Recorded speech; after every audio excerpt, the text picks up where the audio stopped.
After the emotional family drama of How Green Was My Valley, the Oscars turned their attention to something much more immediate. Mrs. Miniver was the first Best Picture winner to focus on the Second World War, released while the conflict was still ongoing. Directed by William Wyler and starring Greer Garson and Walter Pidgeon, it also became the highest-grossing film of 1942. The film follows the Miniver family, a middle-class British family living through the Second World War. Rather than focusing on the battlefield itself, the story shows how the war affects ordinary people back home and the ways their lives slowly change because of it. Now, I can absolutely understand why this film resonated so strongly at the time. It was released while the war was ongoing, so audiences were essentially watching a reflection of their own fears and experiences on screen. But watching it today, I'm not sure if it holds up quite as well as some of the previous Best Picture winners.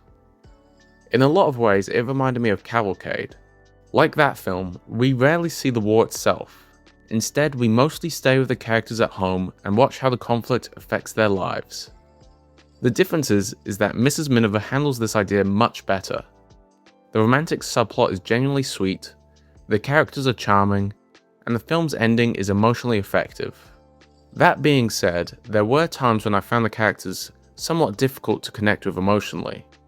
At times, they react to major wartime events, like their house being bombed or coming face to face with a Nazi soldier, with a level of calmness that doesn't always feel believable.